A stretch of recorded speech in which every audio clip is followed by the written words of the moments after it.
I need a little advice on the matter as I don't know what to do anymore. I was 21 when my fiancé asked me to marry him.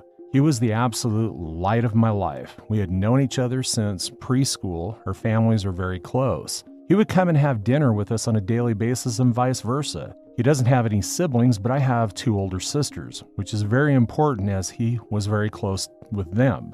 We grew up together when we started dating. I don't think our parents stopped celebrating for weeks. He helped me deal with a lot of my anxiety, and even when I gained a little weight and my mother berated me saying he was going to leave me, he told her off and said he loved me for who I was, not for what I looked like, even though he claimed I was the most beautiful girl in the world to him. We were only engaged for 6 months before the incident. My middle sister, let's call her Nikki, was a very cold person. She never showed any affection. She only opened up to my fiancé as she said she saw him as a brother, and he also helped her through a lot of her dark times, such as battling drug addictions and breaking the law. She and I never saw eye to eye. I loved her dearly because she was my sister, but didn't like her as a person. Out of the blue, she tells me that she wants to take me clubbing, as we had never been together before, and she felt bad that she was so distant to me. I agreed, and that night we went out. Clubbing wasn't really my style, but once I had a few drinks, I loosened up a little and began having fun. The night was going smoothly until Nikki spotted a guy across the room whom she claimed she wanted to climb like a tree. She walked over to him, and within a few minutes she was back, and she had a sour expression on her face. I asked her what was up, but she said nothing. I kept pressing because I didn't want her night to be ruined. She then told me the guy didn't want her number, but he wanted mine instead. I told her he was a loser and there were plenty of guys around who would kill to be with a girl like her. She didn't budge though. She told me she needed to use the restroom and then we would leave. I waited for like an hour before. During this time I was sipping on a lot of different cocktails. I then started feeling really dizzy and lightheaded. I figured I'd just cab at home as I was certain Nikki had left. On the way out, I bumped into a friend of Nikki's whom she had briefly dated. He asked me if I needed a hand to my car, and I explained I was getting a cab, and he said he was getting ready to leave and we would share one. I told him okay, and we walked out of the club together and into the first cab we saw. I tried to find my phone in my purse, but I felt myself getting dizzier and dizzier. I don't remember what happened next as I blacked out, and the next morning I woke up on a hard sofa and my head was pounding. When I came to, I realized it was in Nikki's friend's house and my phone was sitting on the glass table in front of me, but it was flat. When he noticed I was awake, he offered some tablets and water and explained that I had passed out in the cab and he didn't remember my parents' address, so he just picked me up and took me back to where he laid me on the sofa. I told him I needed to go home as my fiancé would be worried. He called a cab and I left. When I arrived at my parents' house, my mother, father, Nikki, my fiancé, and his parents were all standing in the living room. I thought they were worried about me, but the instant I opened my mouth, my fiancé asked, how could I do this to him? I tried to explain that my phone went flat, but then he went on screaming about how could I cheat on him. I was baffled. Why would he think that? I tried to explain the night's events, but I kept getting cut off. Nikki then chimed in and said I was lying. And how could I be so heartless to a man who had been there for me through thick and thin? She went on to say I kept flirting with random guys all night, and then when she went to the bathroom, she saw me leave with her friend. I told her what had happened, and she showed me photos on her phone where we were leaving, his hand on my back, ushering me outside. Yes, the photo did look horrible, and I was so drunk, I didn't even realize his hand was on my back at all. My fiancé was so angry. He kept shouting, and his mom and mine were both crying. I then asked Nikki to call her friend, and he would confirm nothing happened. But when she called him, he told a completely different story. He said I begged him to take me back to his, and when we did, we slept together multiple times. I saw red and started crying and yelling at Nikki because I knew she had organized this whole thing to make me look bad. I begged my fiancé to believe me, but he just shook his head and left. When everyone had cleared out, my mother slapped me across the face and told me to get out. I left and went to a friend's house where I stayed for a few nights. During those nights, I called my fiancé crying and pleading with him to believe me that nothing had happened, but it all fell on deaf ears as he never returned any of my calls or texts. My mom texted me and told me she was kicking me out and that she couldn't believe I would do such a thing, and a lot of hurtful other slurs I don't think I could repeat here. She didn't even give me time to get my things as she threw everything out. I am now homeless. None of my family would take me in, as they chose my fiancé and my mother's side. I was homeless and single in less than a day and a half. My entire world had been taken away because of Nikki's lies. Now for weeks, I tried everything to get my fiancé back and my family. The limit for me was when Christmas time had come and I went to my mother's house to try to reconcile.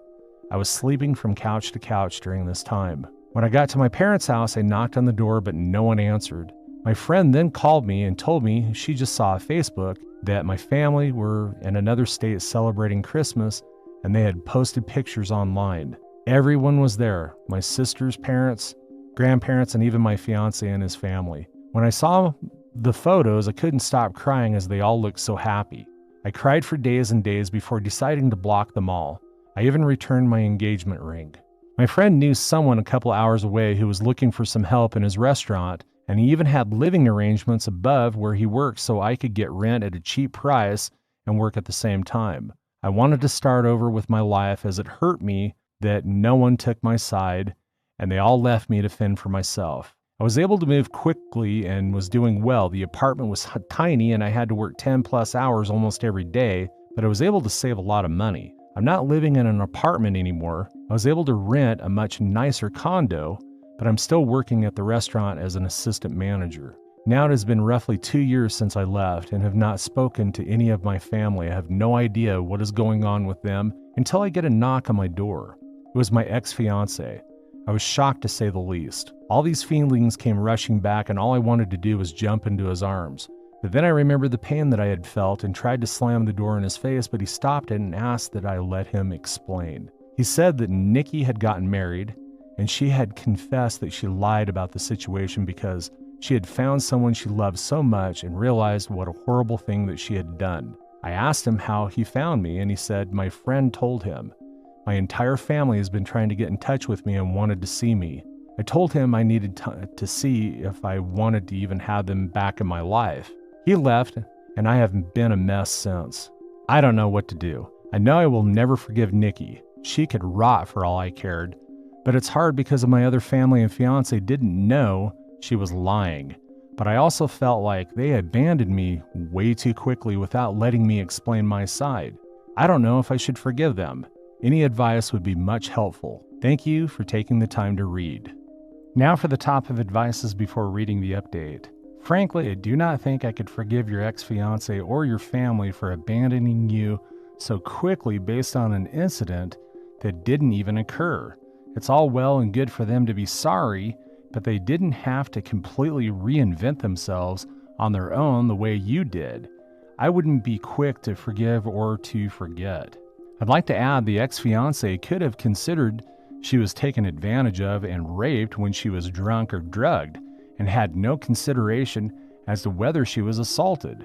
Didn't ask if they should go to the hospital to get a rape kit done along with preventative care for STDs or get tested. I understand emotions can run high, but I bet he knew what kind of person the sister was if he literally helped her through a drug addiction and other issues. For clarity, being addicted to drugs isn't the problem, but the person that her sister is. There's no way he's not familiar with the type of person she was and what type of friends she might have had. He deserves 0 second chances. Edit. I only mentioned her fiancé, but all of this applies to her family as well. Exactly. The part about him not even considering that she was drunk, and if something happened, it would be rape. We take into consideration the fact that she was literally abandoned and homeless from time to time, sleeping on couch to couch. She could have died. She could have gotten unlucky and something bad could have happened to her. Now for the update. Wow, guys, I don't even know where to begin. I am honestly so grateful for all the support, advice, beautiful messages, and awards you guys have gifted. I wish I could personally thank each and every one of you, and I did try my best to reply to every message. You guys are honestly so amazing, and I cried reading all the comments. My heart has never been so touched with the amount of love and support I got on this post, and I'm so sorry if it took too long to post an update. I was honestly in so much shock I didn't know how to cope with it. So I never got back to my ex. I didn't know what to do, but eventually he must have given my phone number to my parents as they texted asking to meet up. I never replied and was planning on organizing a Zoom meeting, but didn't need to, as they also showed up at my door. Well, my father did. When I answered the door and saw him standing there, I ended up throwing up, which he insisted on cleaning. When he was done, we sat down and I just bursted into tears. My emotions were all over the place, and my father has worn the same cologne for a really long time, so when I smelt it, it just brought back all these memories. He tried to hug me, but I pushed him away and asked what he was doing here. He went on to explain that he and my mother are getting a divorce. He said he begged my mother to get in touch with me the minute I left, but she refused and said I was acting like a baby, and if I wanted to leave them after doing something so horrible, then I could do things on my own from then on. I asked him why he didn't listen to my side of the story, and why did they throw me away so easily. He just started crying. He said he never meant for things to get so out of hand, and he wishes more than anything that he could take it all back. I said when they found out Nikki was taking drugs and had dropped out of high school, they didn't throw her away. Instead, we all went on a holiday so she could focus on things besides drugs, and during that trip, she got hooked on alcohol, and each time, they defended her over and over. He said he had no idea my mother was going to kick me out. He thought it was going to be for a few days, but then they decided the last minute to spend Christmas out of state. My mother apparently promised him I would be allowed back home after they got back. I said she threw away all my stuff, but he said everything was still there and she lied about that. I asked him what has happened to Nikki, and he said she is dead to him. He wants nothing to do with her, but my mother has been crying to him, asking to forgive Nikki as she is not well and they have already lost one daughter, they cannot lose two. He blocked my mother, and Nikki has been on my ex's case about finding me. My ex caved in when my dad said he blocked my mother and Nikki told him where I lived. I asked what would happen now, and I said I really don't know and that he hurt me really bad. I then just went into detail about how much he hurt me and what it felt like seeing them so happy without me and how hard it has been. We were both crying by the end of it, but I was really glad I got it all out. It felt like a huge weight had been lifted off of my shoulders. My dad then said he knew a few places around the area and would help get me a better apartment. And he said he would help get me a better job, but I told him I wouldn't be leaving this job as my boss has helped me out so much, and I wanted to repay him at all costs. I said I didn't want him to do anything for me, but I said I do want to reconcile, but it has to be on my own terms. And it was going to take a very, very long time to trust him again, and I may never trust him again. He said he would do anything to make up for what he did.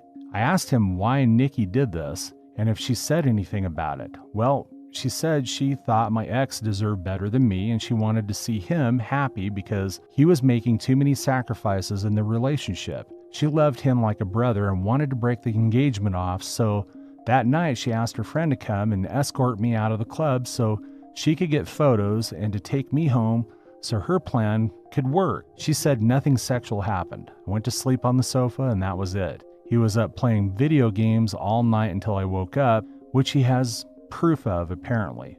My dad was planning on getting my stuff from my mother's house and bringing it to me, but I told him I didn't want those things anymore. I then went to ask about Nikki's husband, and he said my mother has been hush-hush about with the entire situation, but he had his number and wrote it down for me. After my dad left, I decided to call Nikki's husband. I was sweating the entire time and felt so sick. What if I could hear her in the background? Well, anyhow, when he picked up, I just spit out everything, which I deeply regret because I should have eased into it for him. He sounded really confused, and I explained the entire situation again. I even went into detail about her drug and alcohol problems. I was honestly expecting him to curse me out and defend Nikki. Instead, he let out a long sigh and, well, it turns out he had a feeling she wasn't exactly innocent. Turns out her and his sister had been having problems, and she has been spouting nonstop lies about his sister and has caused a huge rift between them. His sister didn't even attend their wedding. I told him I was sorry, but he should make things right with his sister because Nikki was the problem, not her. We spoke a little more and he hung up. I'm not entirely sure what he is going to do with that information. I hope he cuts his losses and leaves her because he sounded like a really nice person. And even he has lost his own sister because of Nikki. So I've decided to reconcile with my dad. My mother has always run the show their entire marriage, so the fact that he is putting his foot down and divorcing her and going no contact with Nikki shows he is serious about wanting to make amends. I don't think I will ever reconcile with my mother, as she thinks Nikki is a victim. Also in all this, and at this point I don't care to listen to her excuses. If she reaches out and we talk, I will update the post again. For my ex, I haven't had the time to meet with him and talk, though my dad mentioned he wanted to come with my dad, but he told him I would be too overwhelmed if both were there, and seeing them separated will help make clear decisions. He also mentioned my ex was arrested for assaulting Nikki's friend who lied about the entire situation. He was being charged, but the charges were dropped a few days later. I will update the post again when I have time to speak to my ex. Thank you guys for being so patient and so caring and just amazing. That's all for today. If you're enjoying this story, please like the video and share your thoughts in the comments section down below. Thank you.